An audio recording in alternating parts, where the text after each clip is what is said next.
Hi hello வணக்கம் மக்களே. Welcome back to new and fresh episode of mysteries with RJ Naveena. இன்னையோட எபிசோட்ல நம்ம ஓஷன் சீக்ரெட்ஸ் பத்தியும் அதுக்கு பின்னாடி இருக்க சூப்பர்ஸ்டிஷன் ஸ்டோரிஸ் பத்தியும் தான் பார்க்க போறோம். இப்போ சில மாசமா ஜப்பான், சைனா, மெக்சிகோ அந்த மாதிரி நிறைய கண்ட்ரீஸ் அண்ட் சிட்டில இருக்க கடல்ல விட்டு நிறைய மீன் இறந்து போறதை கேள்விப்பட்டிருப்பீங்க. Okay, let's get into it. First or fish அப்படிங்கிற ஒரு ஷைனியான நீளமான ஒரு மீன் இருக்கு. அது ஜப்பானோட கடற்கரை ஓரமா கண்டுபிடிச்சிருக்காங்க. ஓர் ஃபிஷ்ஷை டூம்ஸ்டே ஃபிஷ்னு சொல்றாங்க. டூம்ஸ்டேனா இந்த உலகம் அழிய போற கடைசி நாளை தான் டூம்ஸ்டேன்னு சொல்றாங்க. ரொம்ப வருஷத்துக்கு முன்னாடி 2011ல ஜப்பான்ல சுனாமி வர்றதுக்கு முன்னாடி இந்த ஃபிஷ்ஷை பார்த்ததா சொல்றாங்க. அதனால இப்போ இந்த ஃபிஷ்ஷை வந்து மெசஞ்சர் ஆஃப் காட்னு சொல்றாங்க. ஏதோ ஒரு பெரிய டிசாஸ்டர் நடக்க போறதுக்கான அறிகுறியா இருக்குன்னு ஒரு பெரிய கேள்விக்குறி இருக்கு.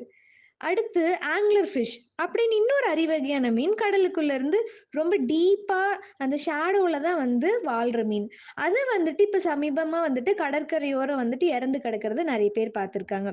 அதுக்கு நிறைய பேர் நிறைய ரீசன் சொன்னாலும் நான் படிச்சதுல வந்து ஒரு ரொம்ப வேலிடான ரீசன் என்னன்னா, அது கடலுக்குள்ள வளர்றதுனால அதுக்கு ஆக்சிஜன் பெருசா தேவை கிடையாது. அதுக்குள்ள இருக்கிற சரௌண்டிங்ஸ் என்வரான்மெண்ட் வச்சு அடாப்ட் ஆகி வாழ்ந்துக்கும்.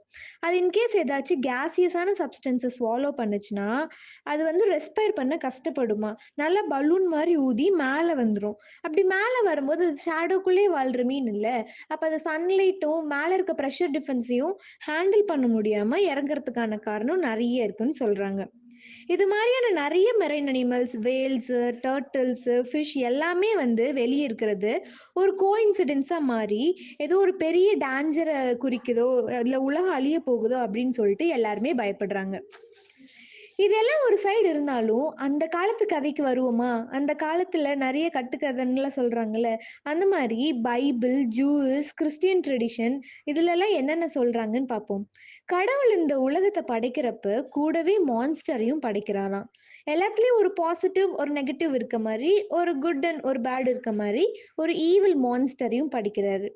இந்த உலகத்துல எப்போ நெறைய தப்பு நடக்குதோ, மனுஷங்களுக்குள்ள ஈகோ அதிகமாகுதோ, அப்போ இந்த மான்ஸ்டர் எல்லாத்தையும் வந்து அழிச்சிருவாங்களாம்.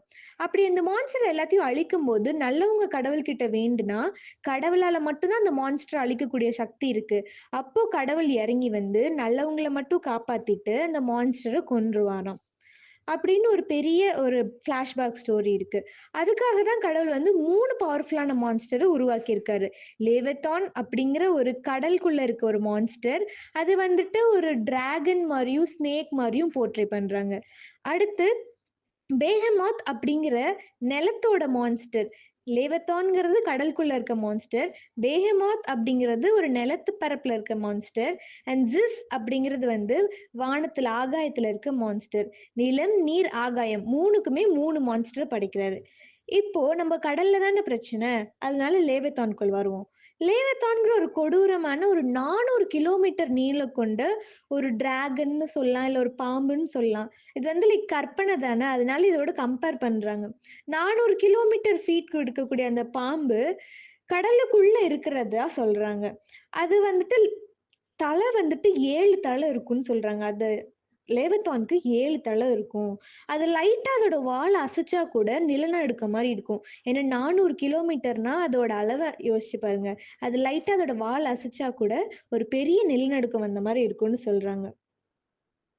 அதனால அது கடலுக்குள்ள இருக்கறனால, அது வாயில இருந்து நெருப்ப கக்கும் அப்படின்னு சொல்றாங்க. ஸோ கடலுக்குள்ள ஹீட் தாங்க முடியாம மீனெல்லாம் வெளிய வர மாரியும், லேவத்தான் வந்து உலகத்த அழிக்க போற மாரியும் சொல்றாங்க. ஆனா, இது எதுவுமே ஆதாரப்பூர்வமான உண்மை கிடையாது. இப்போ வரைக்கும் ஒரு பெரிய மூட நம்பிக்கையா இருக்கு. சயின்ஸோ, மூட நம்பிக்கையோ, உங்களால இந்த மெரைன் எக்கோசிஸ்டம்க்கு என்னென்ன சின்ன சின்ன கான்ட்ரிபியூஷன் குளோபல் வார்மிங்க குறைக்க பண்ண முடியுமோ பண்ணுங்க. அண்ட் எப்போ உலகம் அழியும்? லேவத்தான் இருக்கா? வருமா? அப்படின்னு நாளைக்கு என்ன நடக்க போகுதுன்னு கவலைப்பட்டு, பிரசன்ட் லைஃப்ப மிஸ் பண்ணிறாதீங்க. Give your best every day. Live the present, live the moment.